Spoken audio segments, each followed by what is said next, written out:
Assalamualaikum warahmatullahi wabarakatuh. A'udzu billahi minasy syaithanir rajim.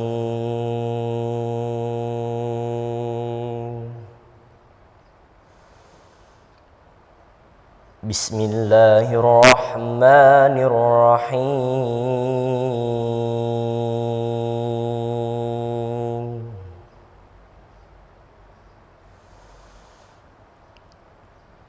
Wa yas'alunaka 'anil mahiz.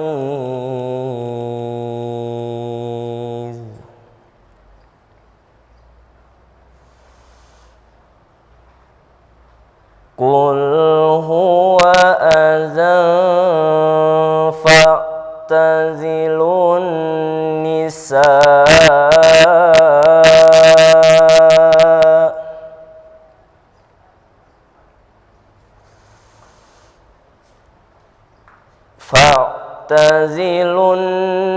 nisaa fil mahiz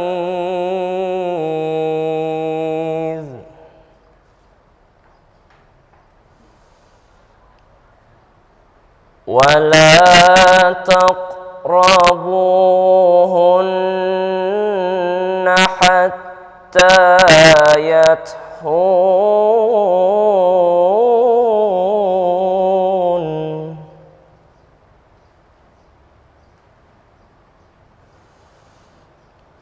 فإذا تطهرن فأتوهن من حيث أمركم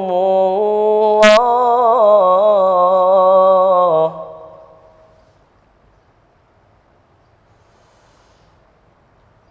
إن الله يحب التوابين ويحب المتطهرين.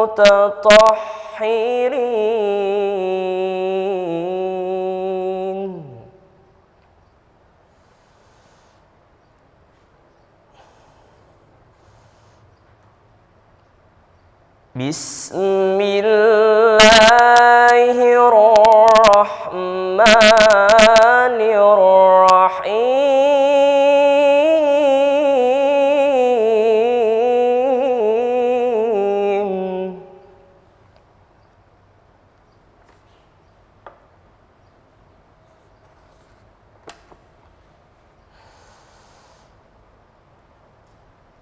Ya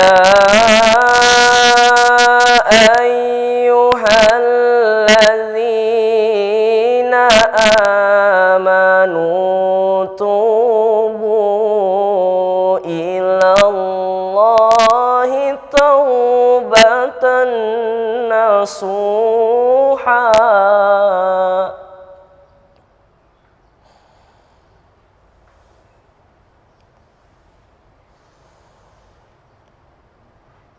Asa rabbukum an yukaffira ankum sayyi'atikum wa yudkhilakum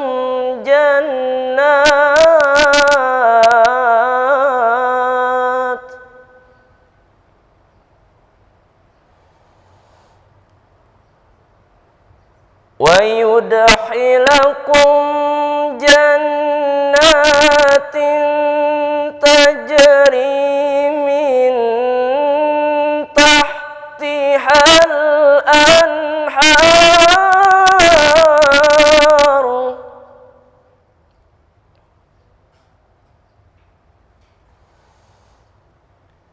yawma la yuhzillahu an-nabiyya walladzina amanu ma'ahu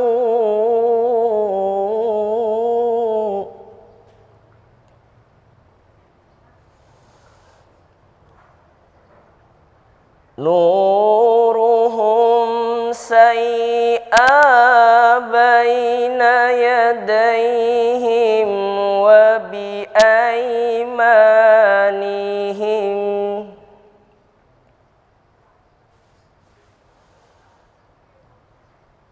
بين يديهم وبأيمانهم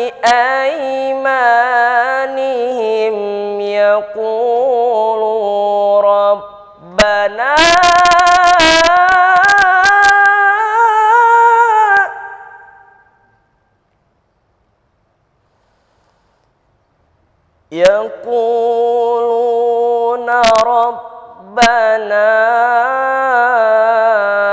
أتم لنا نورنا ويغفر لنا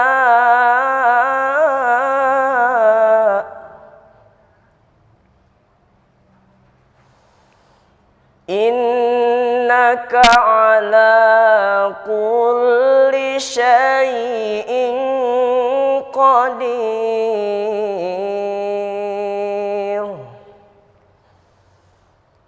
بسم الله الرحمن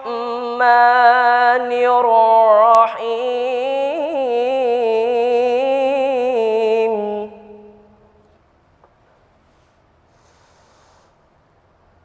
قد أفلح المؤمنون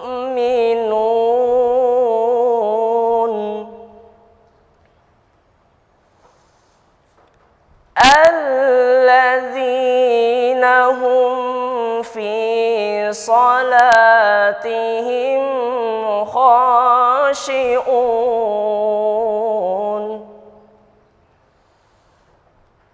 والذين هم عن اللغو معرضون.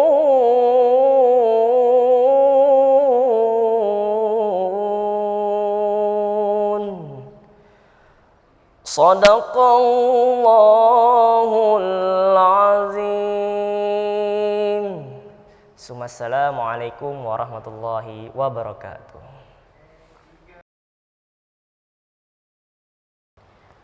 Aku berlindung kepada Allah dari godaan syaitan yang terkutuk. Dengan menyebut nama Allah yang Maha Pengasih lagi Maha Penyayang.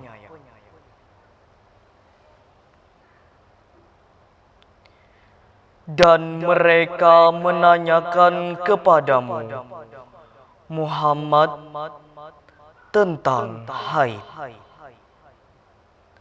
Katakanlah, itu adalah sesuatu yang kotor.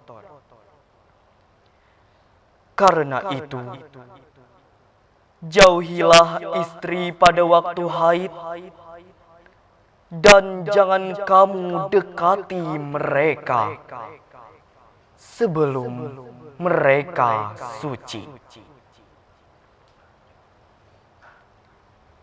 Apabila mereka telah suci, campurilah mereka sesuai dengan ketentuan yang diperintahkan Allah kepadamu.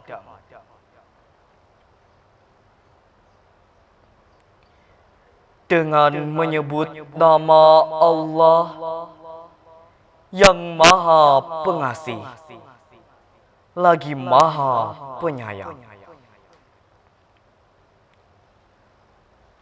Wahai orang-orang yang beriman, bertaubatlah kepada Allah dengan taubat yang semurni-murninya.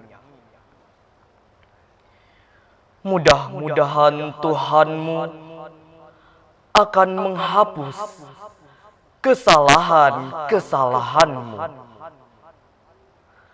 dan memasukkanmu ke dalam surga yang mengalir di bawahnya sungai-sungai pada hari ketika Allah tidak menghinakan nabi dan orang-orang yang beriman bersamanya. Dengan menyebut nama Allah yang Maha Pengasih lagi Maha Penyayang.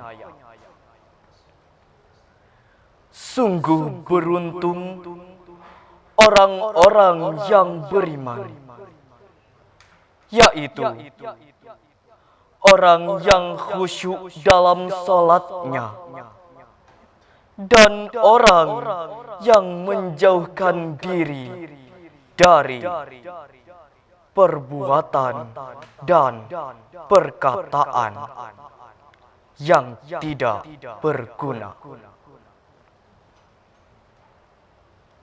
Maha benar Allah dengan segala firman-Nya.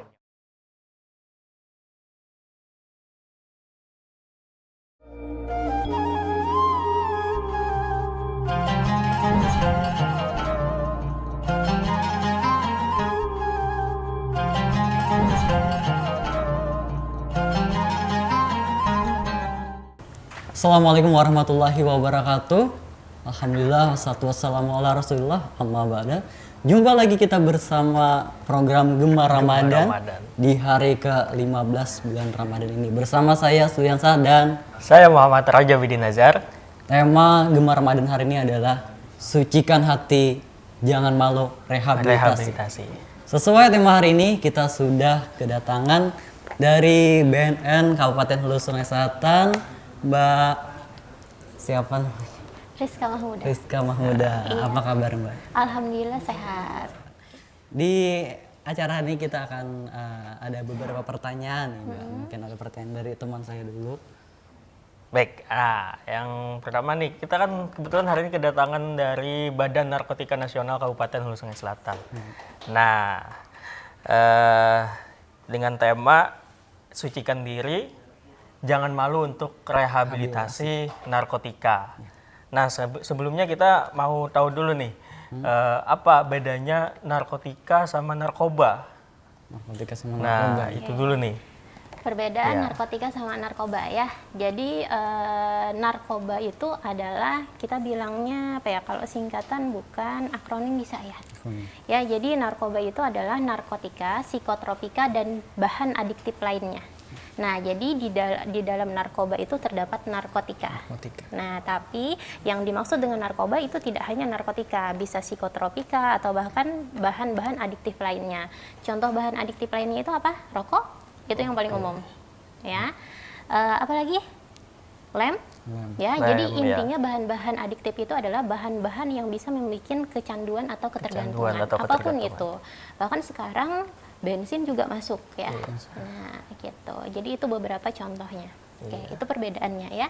Berarti seperti rokok, bensin, dan lem dan lain sebagainya tadi, hal-hal yang membuat kecanduan itu juga Masuk dalam golongan narkoba ya? Narkoba Oh, ya, iya. narkotika beda lagi. Iya. Mbak Rizka Mahmuda ini di BNN, kalau boleh tahu sebagai apa ya? Oke, saya posisinya kalau di struktural sebagai ketua tim seksi rehabilitasi, tapi untuk di klinik itu sebagai dokter kliniknya juga, penanggung jawab klinik BNN. Ya. Luar biasa. Nah, mungkin ada yang belum tahu nih, apa sebenarnya rehabilitasi itu apa dan mengapa rehabilitasi itu penting? Oke, rehabilitasi itu adalah proses pemulihan dan pengembalian kondisi dari, mohon maaf ya, seseorang yang telah menggunakan narkotika, katakanlah itu adalah mantan. Apa yang diharapkan pemulihan seperti apa? Yang pertama, pasti pemulihan fisiknya, pemulihan mentalnya, dan biasanya pemulihan spiritual juga mempengaruhi, dan yang terakhir biasanya ini yang umum. Ya, kenapa? Pemulihan sosialnya. Oh, Oke. sosial. Sekarang ini mungkin ya tidak apa ya? Sudah umum mereka yang menggunakan narkotika itu kesannya pasti dijauhi. Nah, kita juga berusaha memulihkan itu. Kita juga berusaha untuk merehabilitasi itu. Itu ya. Kemudian untuk seberapa penting sih rehabilitasi? Rehabilitasi itu seperti berobat. Oke. Kita ada sakit, batuk, pilek, ganggu tidak? Iya. Ganggu ya konsentrasinya, entah misalkan belajar, sholat, puasa dan sebagainya pasti terganggu. Malam nggak bisa tidur ya, perlu berobat? Perlu. Nah, Iya. sama halnya dengan rehabilitasi juga seperti itu ya. Mereka yang kecanduan narkotika itu sebenarnya udah pelan-pelan sakit dan sakitnya itu pasti. Nah, dengan rehabilitasi kita berharap terjadi pemulihan supaya kondisinya tidak semakin parah. Karena narkotika itu sangat jelas membawa dampak negatif bagi dirinya sendiri dalam hal kesehatan, mentalnya juga lingkungan sekitarnya. Baik. Oke. Tadi ada disinggung tentang kecanduan. Nah, orang pecandu ini tentunya kecanduan narkoba ini sangat berdampak ya. Sangat. Dan dampak yang sangat merugikan. Tapi kenapa ya ketika orang yang sudah tertangkap basah, pengguna atau pengedar, mereka ditangkap, kemudian setelah keluar kembali terlibat dari narkoba. Mengapa hal itu bisa terjadi kira-kira? Oke, itu tadi kembali lagi ke kata kuncinya tadi. Apa? Kecanduan, adiksi, ya. Dia senang, dia mencari lagi itu. Jadi bagaimanapun kondisinya, kadang bahkan udah kena masalah hukum pun mereka akan balik lagi. Itu yang pertama karena adanya kecanduan. Itu bagi pengguna, ya. Tapi mereka yang udah nih bahkan bolak-balik penjara misalkan, tapi sebagai apa? Penjual, ya, pengedar, kurirnya itu biasanya penyebabnya apa? Ekonomi. Ya, jadi itu dari dua sisi kita sebagai pengguna apa, sebagai pengedar atau yang menyediakan barangnya itu seperti apa. Jadi kalau misalkan pengguna karena apa? Sifat adiksinya masih ada dan untuk menghilangkan sifat adiksi ini tidak gampang. Makanya perlu rehabilitasi. Nah, rehabilitasi ini pun tidak serta-merta. Nanti rehabilitasinya 1 minggu ya. Sama halnya misalkan seperti minum obat. Minum obatnya nanti 1 minggu beres ya. Tapi apakah dengan minum obat 1 minggu batuk pileknya pasti hilang? Belum tentu. Seumpama apa? Pantangannya masih dikonsumsi gitu ya. Sama halnya dengan rehabilitasi juga gitu. Jadi penyebabnya apa? Karena ada kecanduan. Nah, yang kedua untuk mereka yang pengedarnya gitu ya, kurirnya atau misalkan bahkan produsen penjualnya sendiri itu adalah faktor ekonomi gitu. Artinya tidak setiap yang menggunakan narkoba ini terkena pidana gitu ya. Benar. Gitu. Artinya pengguna narkoba ini seharusnya memang direhabilitasi, bukan jangan takut itu tertangkap gitu ya. Benar ya. Karena Jadi sebenarnya mereka adalah korban narkoba ya. Benar Para pecandu sekali. sebenarnya mereka mau untuk direhab nih. iya, Jangan sampai terjadi hal yang lebih berbahaya lagi. betul. Jangan sampai terlambat rehabilitasi. Nah, terus orang yang tadi para pengedar ya, yang Ya. sudah tertangkap pengedarnya, namun bisnis itu masih dilakukan oleh pihak keluarga. Apakah benar ada terjadi seperti itu? Iya, beberapa kondisi bahkan sebagian memang seperti itu bisa seperti diteruskan oleh anaknya atau misalkan saudara-saudaranya, kesannya seperti bisnis turun-temurun ya. Ya, tapi sekali lagi itu kembali lagi ke faktor ekonomi ya. Contohnya gini, bapaknya pengedar, kira-kira dia masuklah bui. Nah, kemudian siapa yang nanggung perekonomian keluarganya? Kalau bukan yang di rumah. Nah, yang di rumah pun karena sudah tahu ini kondisinya, bapak biasanya kalau jualan kayak gini. Kalau jualan narkotika ya, kalau bawa barang segini harganya. Sekarang kita jualan es cendol, misal ya. Kalau es cendol di bulan puasa pasti banyak untungnya ya. Nah, sekarang es cendolnya di musim hujan gimana? Keuntungan yang didapat bakal jomblang. Nah, itu kadang yang bikin mereka berpikir ulang. Kenapa? Kebutuhan ekonomi terus meningkat, gitu ya. Sekali lagi biasanya gini. Ini yang umum ya, misalkan di kalangan ASN nih, katanya ada kenaikan gaji sekian %.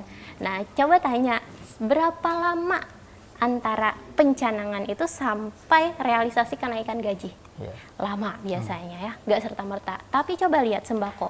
Kalau udah dengar nih ASN bakal naik gaji, biasanya bakal naik juga harganya. Dan itu biasanya singkat atau panjang waktunya? Naik lebih singkat. dulu. Nah, itu faktornya juga. Ya, jadi salah satu faktor kebutuhan dan juga dia udah membanding-bandingkan.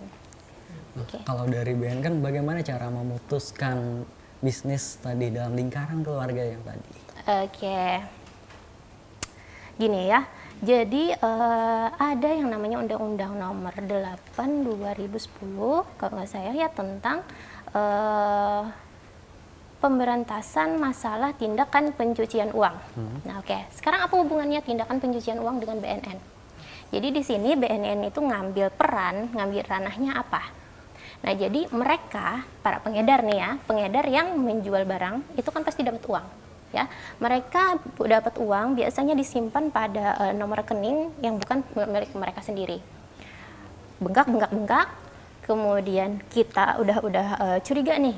Nah, kita di sini bisa menelisik dari harta yang ada itu. Nah, ini sumbernya dari mana nih? Kalau misalkan memang udah terbukti bahwa sumber harta kekayaannya ini ternyata dari transaksi narkotika, di sini BNN bisa melakukan katakanlah pemiskinan bandar. Nah, tujuannya apa? Yaitu tadi, ya, salah satu perannya BNN meregulasi bagaimana perannya meminimalisir para bandarnya itu. Yang utama itu sebenarnya para bandar penjual. Gitu, ya. Kembali lagi terkait rehabilitasi nih, Mbak.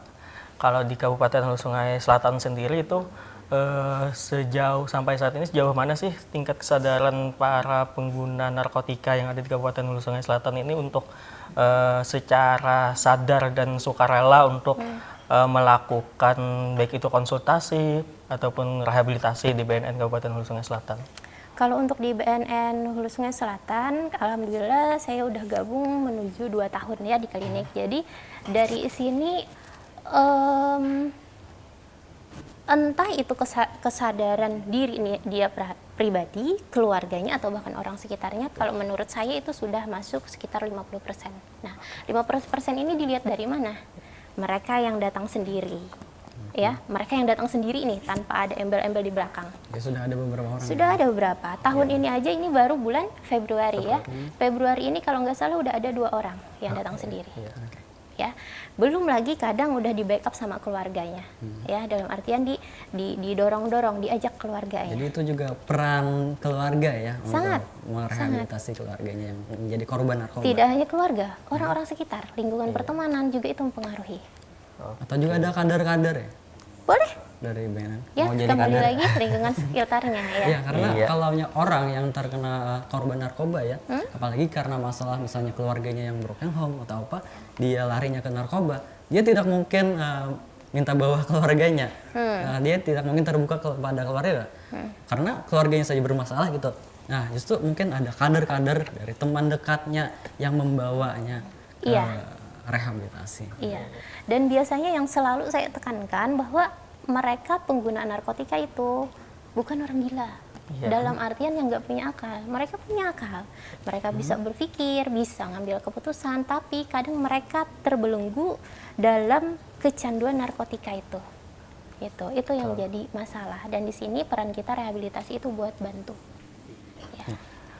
Kalau untuk gimana sih sebenarnya gitu peran baik itu lingkungan, keluarga, teman-teman, masyarakat agar sekiranya persepsi di tengah-tengah masyarakat terhadap para pecandu ini bisa mendorong para pecandu ini untuk tidak malu, tidak merasa terkucilkan untuk melakukan rehabilitasi. Ya betul, karena kadang stigma sosial di masyarakat itu menjadikan korban narkoba itu menjadi rendah hati.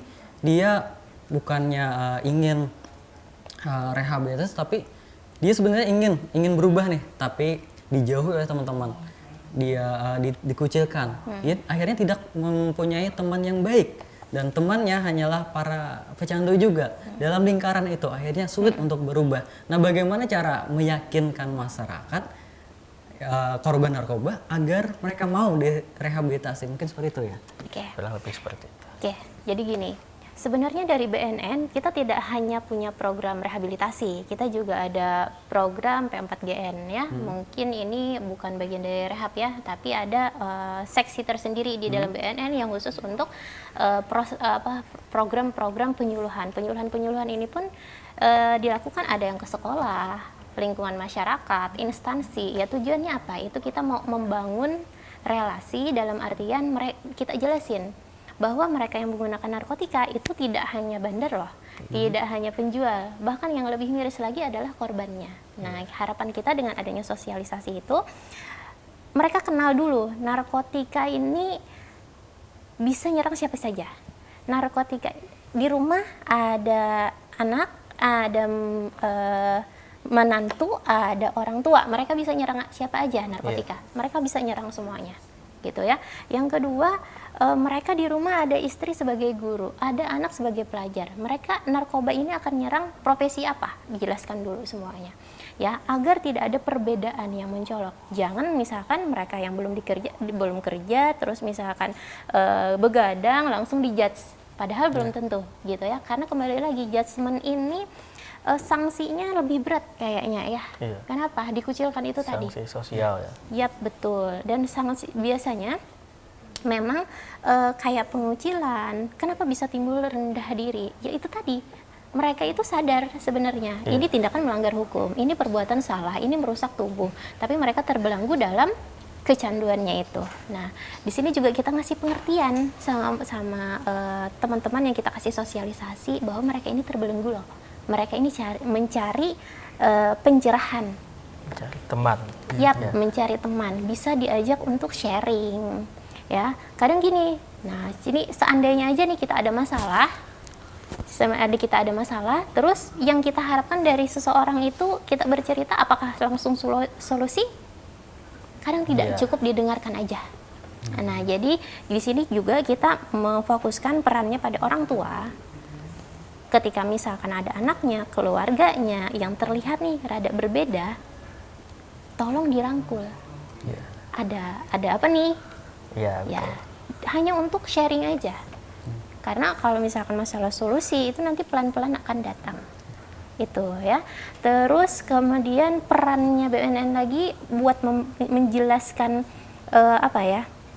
Itu tadi kalau misalkan di lingkungan keluarga, instansi ya. Nah, kemudian masyarakat lagi.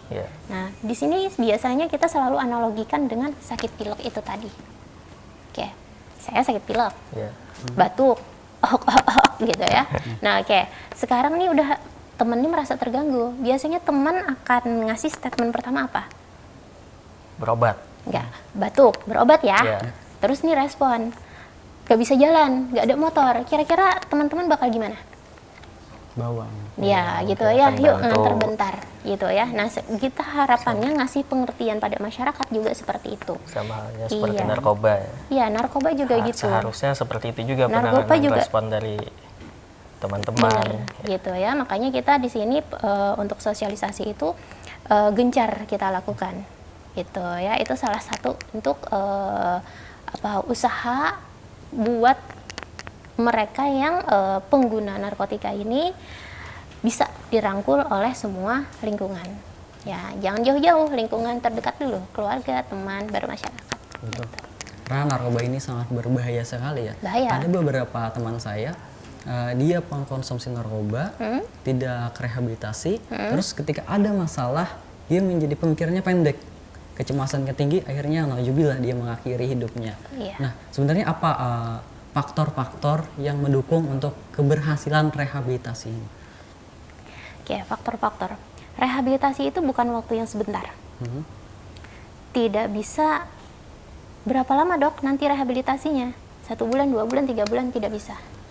Rehabilitasi itu kembali lagi ke pengertiannya bahwa proses pemulihan. Proses pemulihan, dan selama pemulihan ini ketika ada masalah, dia terdistraksi lagi, misal kembali ke lingkungan pertemanannya atau temannya yang dulu datang lagi ke rumah mengiming-imingi, ya mereka nggak bisa langsung jual, diiming-imingin dulu. Nah, itu banyak faktor yang dapat memicu mereka lagi, gitu ya. Kadang ada kondisi yang tidak sesuai dengan harapan mereka, padahal kalau misalkan dilihat dari orang lain itu biasa aja. Kembali lagi ke definisi masalah sebenarnya di sini ya.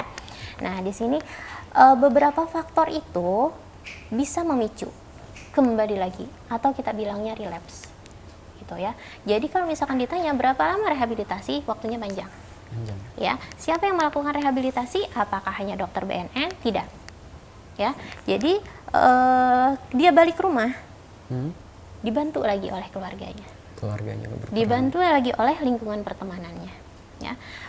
Bahkan beberapa kasus ada yang bisa bertahan lama, Kenapa? Dukungan dari keluarga, pertemanannya ternyata bagus. Ya, temennya ini udah aware, ya. Oh, temanku ini pernah pakai ini. Kemarin itu pemicunya karena ini. Ya, karena kurang kesibukan, nganggur dan sebagainya. Akhirnya temannya punya inisiatif.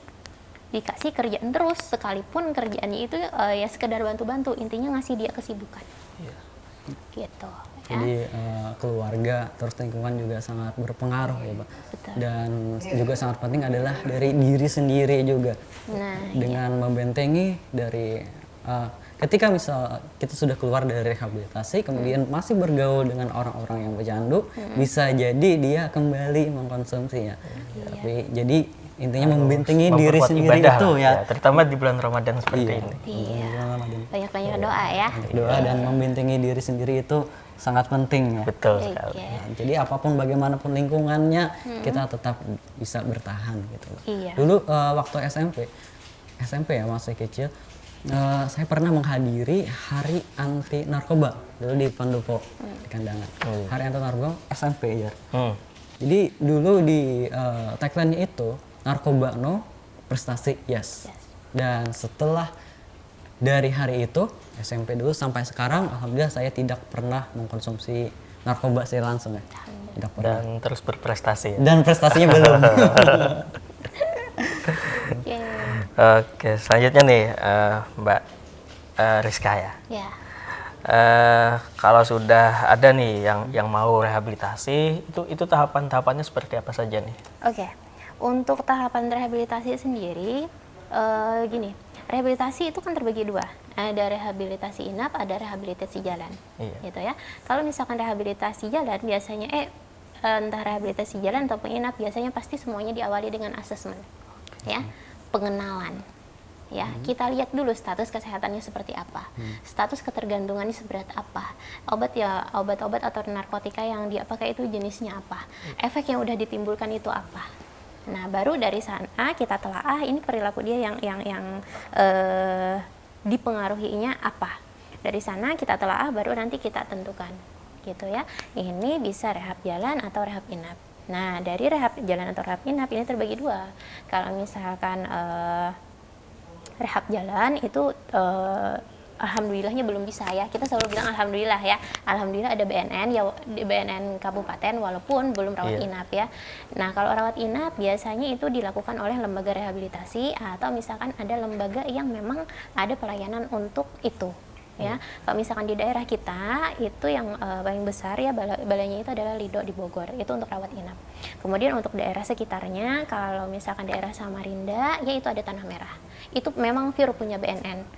Kemudian kalau misalkan yang layanan kesehatan yang bukan punya BNN itu ada Rumah Sakit Sambanglihum, ya di daerah Banjarbaru, Banjarmasin gitu ya. Itu yang paling dekat. Nah, kalau misalkan di rawat jalan, nah ini yang bisa kita lakukan di klinik. Nah, yaitu tadi kita lihat tadi dari asesmennya, dia punya permasalahan apa? Masalah perilaku ya kita konseling masalah perilakunya. Ya kita dorong dia punya masalah apa? Apa yang memicu terjadinya perilaku itu? Ya kadang mereka tidak punya solusi, kita kasih, kita bantu, bukan ngasih solusi ya, kita bantu, kita dorong dia untuk menemukan solusinya pelan-pelan. Ya sekali lagi mereka pengguna itu bukan orang yang tidak ada akal, bukan orang yang tidak bisa berpikir, tapi kita perlu arahkan. Itu yang pertama. Yang kedua ada juga karena permasalahan karena efek putus obatnya. Ya kadang mereka gini, dok kalau misalkan udah pakai itu udah tenang, tapi setelah pakai itu biasanya badan jadi lemes, gak ada semangat kerja, atau misalkan jadi malas-malasan, atau bahkan kerjanya jadi rajin 24 jam on, bahkan sampai 3 hari masih on, tapi setelahnya capeknya betul-betul. Nah dari sana kita bisa bantu. Apa permasalahan mereka? Nggak bisa tidur, kita bantu dengan medis, ya farmakologi. Jadi ada beberapa yang kita bantu di proses rehabilitasi khususnya yang rawat jalan itu. Yang pertama perilaku mereka, permasalahannya apa? Perilaku mereka di sini kita setting ulang. Kadang mereka para pengguna itu punya kebiasaan sendiri. Mau-mau mereka bangun jam 9 malam misalkan ya begadang begadang sampai nanti jam 5 subuh baru tidur, bangun lagi nanti jam 11 siang. Mereka punya kebiasaan itu. Nah, dari perilaku biasanya kita setting ulang dalam artian jelaskan dulu kalau misalkan Pak, narkoba itu masalah tidak sih? Masalah bagi mereka. Iya. Masalahnya apa? Mengganggu kesehatan, mengganggu lingkungan pertemanan, rumah tangga bermasalah, atau apa? Masalahnya apa dari narkoba itu yang mereka rasakan? Oh, seperti ini. Yuk kita setting ulang. Kita setting dalam artian ini ya, bangun pagi jam segini. Kenapa sih jadi bisa terjerumus ke narkotika ini? Ternyata apa? Sholat subuhnya bolong, misal ya. Oke, berarti ini salah satunya ya, karena sholat kan menjaga kita. Berarti ini yang selanjutnya, sholatnya tolong dijaga. Jadi kita setting ulang dari bangun jam 5 pagi ya. Tapi kita harus ngasih dasar, kita ngasih alasan kenapa sih harus bangun. Tapi dikoneksikan dengan mereka. Ya, kadang mereka kalau cuma mendengarkan, cuma masuk telinga kanan, keluar telinga kiri. Masih mending kalau lewat, kadang mantul gitu ya. Nah, jadi dengan itu biasanya kita ngajak sama-sama berpikir, perbaiki perilakunya, kondisi fisiknya juga, dan beberapa kesulitan mereka yang membuat mereka bingung. Gitu. Kita luruskan. Kadang ada kondisi-kondisi yang sebenarnya tidak membingungkan, tapi bagi mereka bingung. Nah, kita bisa bantu ngambil keputusan. Apa yang selanjutnya? Membantu ngambil keputusan, bukan kita yang nentukan. Iya. Karena setiap permasalahan orang itu berbeda-beda ya, jadi penanganannya juga beragam ya. Beragam. Nah, terus kalau ingin rehabilitasi nih, untuk cara aksesnya, tapi malu ke BNN misalnya, datang ke BNN, apakah ada kontaknya atau bisa menghubungi lewat mana mungkin? Misalkan secara online bisa konsultasi dulu mungkin ya. Reservasi dulu. Oke. Jadi kalau bagi teman-teman ya, teman-teman yang seumpama entah dirinya yang pernah menggunakan terus tidak bisa berhenti, atau misalkan ada temennya yang kita tahu menggunakan narkotika, gimana sih mau konsultasi dulu nih, gimana cara masuknya dulu biar dapat pelayanan rehabilitasi. Kita ada kontak personnya, nomor klinik BNN, terserah bebas mau tanya apapun di sana, nanti ada kontaknya ya. Mulai dari kalau pakai ini bisa direhab tidak, kalau sudah seperti ini bisa direhab tidak, kalau kelakuannya ABCD bisa direhab, terserah, tanyakan aja gitu ya. Nanti kita tentukan waktu buat ketemu. Nah, di pertemuan ini itu yang penting karena di sini adalah asesmen pertemuan pertama. Ya, asesmen itu tadi apa? Kita kenal dulu ya. Kenal orangnya, kenal zat yang digunakannya, kenal latar belakang dia menggunakan apa, seberapa banyak dia menggunakan, seberapa parah sakitnya atau ketergantungannya. Dari sini nanti kita yang menentukan tindak lanjutnya seperti apa. Gitu. Iya, jadi jangan malu untuk bertanya terlebih dahulu untuk ingin rehab. Kemudian biasanya banyak nih yang terjerumus pada narkoba itu para remaja, para anak-anak yang masih sekolah. Nah, biasanya kalau ingin rehabilitasi itu apakah itu akan mengganggu sekolahnya atau seperti apa? Tidak. Ya, memang benar. Gini, kita yang bahas dulu yang masalah remaja. Masalah remaja ini itu terjadi peningkatan, terus meningkat, bahkan meningkatnya pesat dari tahun 2019 sampai sekarang. Ya, kenapa sih yang remaja ini semakin meningkat? Ya, remaja itu masa transisi. Iya. Masa-masa mereka mencari jati diri, Betul. ingin mencoba A, B, C, D, sekalipun merasakan mereka udah ada kepikiran ini tidak baik nih, tapi tetap rasa ada ingin mencoba. Penasaran. Iya, karena apa? Rasa masa-masa transisi antara anak-anak menuju dewasa. Masa-masa bergejolak, masa-masa bingung. Ya, masa-masa yang mudah untuk disusupi. Betul. Ya. Nah, di sini sebenarnya peran orang tua. Ketika orang tua lost, nah, jangan salahkan rumput bergoyang kalau seperti itu ya. Nah, jadi di sini peran orang tua itu membantu. Nah, sekarang kalau misalkan mereka nih udah terlanjur terjerumus lah ya, mengganggu prestasi pasti Ya, kalau misalkan mereka yang kayak jenis-jenis obat-obatan kadang konsentrasi buyar. Kalau misalkan kayak lebih ekstrim lagi naik ke sabu, ya pasti masalah keuangan dan sebagainya, bisa masalah pencurian atau misalkan pokoknya bagaimana cara mereka mendapatkan uang, karena kan untuk memberi barang itu perlu uang, pasti akan timbul masalah. Perlu untuk direhabilitasi? Perlu. Apakah akan mengganggu jam sekolah? Sebenarnya tidak, karena kalau untuk rawat jalan sendiri ya, anak-anak kan biasanya nih gampang ketahuan, ya. Kadang belum pintar bohong ya. Nah, gampang ketahuan biasanya udah cepet nih, entah itu dilihat oleh guru pengajar di kelasnya, guru BP-nya, atau bahkan orang tua di rumah. Udah kelihatan biasanya untuk kita cut di awal itu lebih gampang ya. Mengganggu dengan sekolah tidak, karena kita usahakan untuk rawat jalan kita setting untuk pertemuannya itu yang tidak mengganggu jam belajar mereka. Di luar jam belajar. Di luar jam belajar. Contohnya jam istirahat. Oh, hari ini sekolah, jamnya istirahatnya jam sekian, kita usahakan ketemu di jam itu. Itu untuk kita lakukan konseling, kita lakukan rehabilitasi. Gitu. Ya betul, Jar. Karena masa remaja itu adalah masa ketika mereka mencari jati diri ya. Saya pernah bertemu dengan beberapa orang yang mengkonsumsi narkoba. Terus saya tanya ke mereka, mengapa mereka mengkonsumsi narkoba? Ada beberapa alasan, diantaranya 3. Yang pertama sebagai lambang kejantanan. Dia ingin dilihat gagah dengan narkoba itu. Yang kedua karena katanya kalau tidak ikutan konsumsi maka dia akan dijauhi teman. Disambati kada keren, kada gaul, kada umpatan. Dan yang ketiga ada juga sebagai penghilang stres ketika dia mungkin putus cinta atau ada masalah apa. Tapi dari ketiga tadi bisa kita bantah. Yang pertama sebagai lambang kejantanan.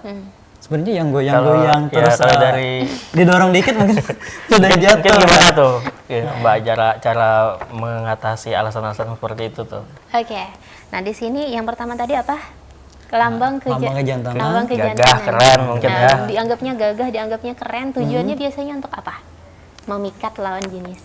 Kebanyakan kan seperti itu, gitu ya.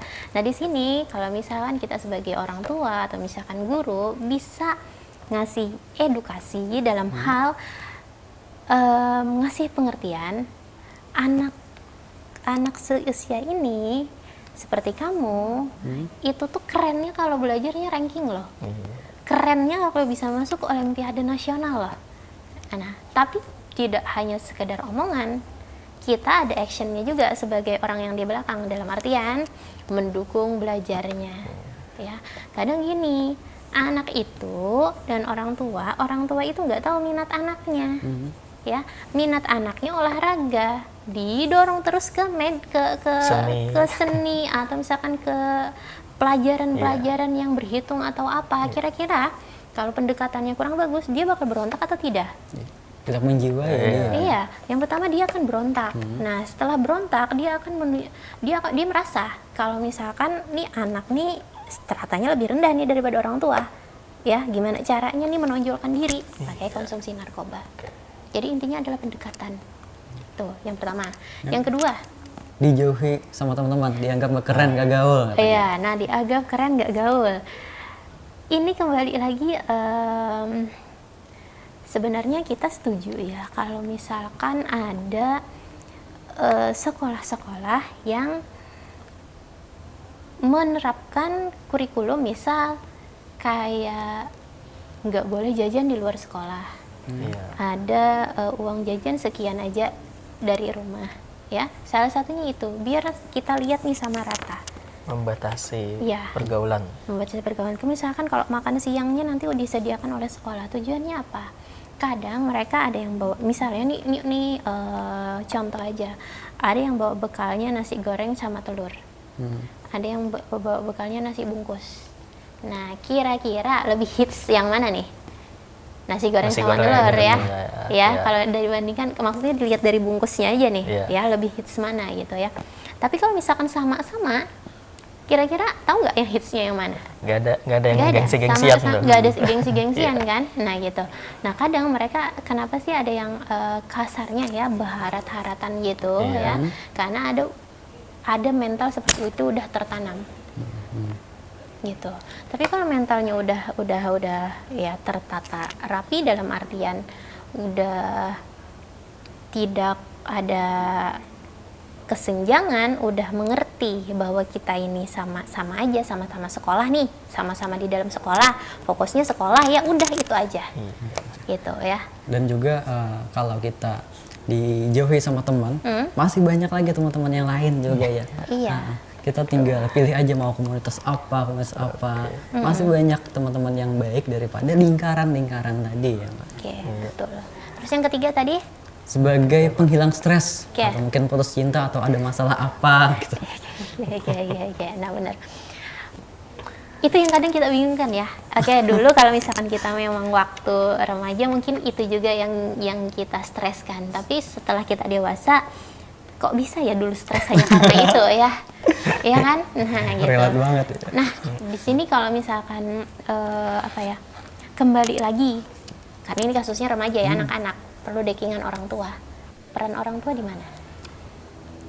Ya, peran orang tua di mana? Posisinya orang tua itu di mana? Ketika anaknya udah mulai malas belajar nih, ini apa sih? Sebagai teman mungkin ya. Sebagai teman. Jadi sebisa mungkin, entah misalkan yang perempuan ibunya, yang laki-laki bapaknya punya kerjaan dari pagi sampai jam 5 sore, ya minimal malamnya harus makan malam semua. Ya, supaya mereka ya stresnya mereka masih merasa ada orang tua, ada orang kanan kiri di samping, ada orang yang mereka lihat bisa tempat untuk curhat. Gitu. Nah, kita pun kalau misalkan lagi ada masalah kantor, stres lain sebagainya, kadang kita cuma perlu cerita, gitu, buat meminimalkan lah rasa stres itu. Nanti masalah solusinya ya pelan-pelan lah, yang penting dihadapi dulu.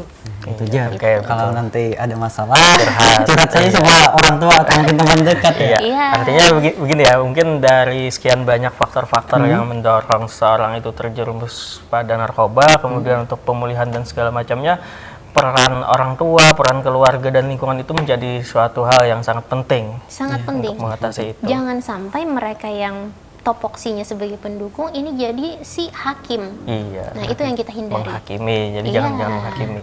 Dan juga Jar, kalau kita putus cinta atau ada masalah apa, jangan larinya ke narkoba ya. Ya jangan, masih ada Iya, laki-laki perempuan-perempuan yang lain. Justru kita tunjukkan bahwasanya kita itu bisa tanpa dia. Nah, Bahwasanya kita setia. Bahwasanya kita bisa sukses, maka orang tadi akan melihat kita ke atas teman-teman. oke. Udah pengalaman pribadi? Kalau suksesnya belum. Oke, mungkin terakhir nih. Untuk rencana BNN sendiri, BNN Kabupaten Sungai Selatan untuk di tahun 2024 ini seperti apa nih? Ya, 2024 ini kita ada rencananya pencanangan desa IBM ya, intervensi berbasis masyarakat. Jadi ini ya secara umumnya pengen rehabilitasi. Oke. Jaraknya di Loksado. Iya. Ya. Iya. Rehabilitasi perjalanan ke kantor BNN berapa jam? 1 jam. Iya. Makan waktu. Hujan ya, nggak ada Bocor. ya bocor, nggak ada uang buat beli bensin, ya solusinya apa? Salah satunya IBM. Ya, jadi kita membentuk masyarakat, nanti kita pilih orang-orangnya, bentuk masyarakat, kita ajarin gimana sih cara bantu memulihkan mereka, cara bantu rehabilitasi. Ya, jadi kadang ini program dari kita, dari masyarakat, oleh masyarakat, untuk masyarakat itu sendiri. Nah, tapi ya ada catatan tertentu, ini kriteria yang bisa mereka handle nih, yang nggak bisa ya udah mau itu punya kami gitu, kita yang rehabilitasi itu ya, pencanangan IBM. Sampai saat ini IBM progresnya sudah sampai pemilihan tempatnya dari kelurahan desa mana aja, kita koordinasikan sama yang punya wilayah ya, ketua Kepala desa, kecamatannya kecamatan. misalkan ya, ya mereka yang berperan, baru nanti kita ada proses-proses lagi, masih ongoing nih. Oke, mudah-mudahan bisa komitmen mereka ya. Iya, benar. Kemudian di 2024 ini juga rencananya klinik Pratama BNN akan jalani akreditasi. Jadi kita akan berusaha untuk meningkatkan mutunya. Gitu ya, mutu pelayanan, mutu disiplinnya, lain sebagainya. Baik, terima kasih. Ya. Nah mungkin terakhir lagi nih, sekali lagi nih. Oke. Kalau Yang kedua mungkin ini. ada Mungkin ada teman-teman masyarakat gitu pengen tahu info-info seputar pemberantasan narkoba khususnya di Kabupaten Hulu Sungai Selatan ya, ada nggak media sosial atau apa gitu? Oh, kita ada IG, ada TikTok ya. Apa? Oh ya, di bawah sini nanti ya, mungkin di kolom deskripsi atau di kolom komentar. Ada beberapa Oke. akun sosial media kita yang di sana masih aktif dalam hal kegiatan BNN yang kita lakukan itu apa aja gitu. Terus pelayanan-pelayanan yang kita berikan itu apa aja yang pastinya mudah untuk dijangkau oleh masyarakat. Gitu. Baik, terima kasih luar biasa narasumber kita hari ini, Mbak Rizka Mahmudah dari BNN Kabupaten Hulu Sungai Selatan. Akhirnya saya Suhansa dan Saya Muhammad Raja Bidin Nazar dan Saya Rizka Mahmudah. mengucapkan selamat berbuka puasa, selamat menunggu berbuka puasa. Kami beserta seluruh tim yang bertugas pamit undur diri. dan pesan saya terakhir, setiap korban narkoba itu mempunyai berhak untuk berubah dan berkembang. Oleh karena itu, jangan kita jauhi mereka, jangan kita kucilkan mereka, tapi selalu kita semangati mereka dan kita ajak bahwa untuk mensucikan diri dan jangan malu rehabilitasi. Oke. Assalamualaikum warahmatullahi wabarakatuh. Bye-bye.